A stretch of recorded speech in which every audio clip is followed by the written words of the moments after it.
Canadian Indigenous activists, we chose Kanahus Manuel.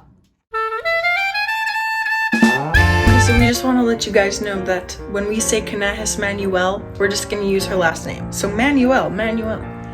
How would we describe Manuel's identity and worldview? Well, she holds her power as an Indigenous woman. She's part of the Tiny House Warriors. The Tiny House Warriors is an Indigenous activist group that keeps Indigenous knowledge and culture alive. They also raise an awareness to the Indigenous inequalities and how the Canadian government has been vicious towards the Indigenous people. What social injustices has Manuel faced and focused on? Pipelines are being built all around British Columbia, and a thing that people don't know is that it's being built on unceded territory. Manuel has been fighting the pipelines in BC for the longest time. She has been injured doing so. Manuel and another member of the Tiny House Warriors were arrested by force for bugging road workers on their unceded territory in northern BC.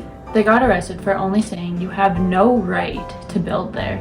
This is not your land." Because the two activists were speaking their mind, peacefully may I add, RCMP didn't like it.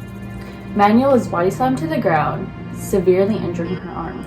She was prohibited to be taken to the hospital for 10 hours. The fact that the RCMP under Canadian government control let this and allowed this to happen is ridiculous. Manuel did not let this stop her. Instead, she used this to bring eyes to the oppression and violence upon Indigenous people. Her impacts on society has been noticed. She has brought attention to the pipelines being built, the forceful act of the RCMP, and the racism in our world. Manuel has demonstrated resilience and hard work ethic. Her empathy and struggles have been shown by her actions. She will not and will never stop fighting for what is right. After all of the research Katie and I have done, her and I are shocked. The fact that the Canadian government has been acting loyal to the Indigenous people is bull. They say they will consult with the Indigenous people before any pipelines are built. That's false. If that's true, why is brutal force being used on Indigenous people? They are building on sacred and unceded land. But the fact that people are still fighting for what's right is a sign of hope. In conclusion, Kanahus Manuel is a badass, and she deserves more recognition for her amazing work. Now bloopers.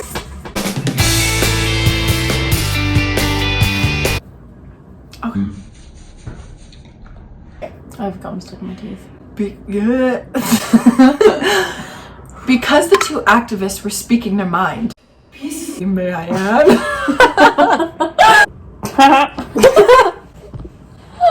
Okay. Because the two activists were speaking their mind, peacefully may I add.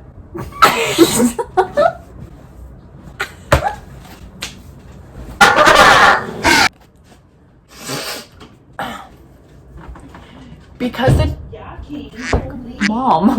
Let's body slam. Boa! Okay, I can't help myself. RCMP didn't like it.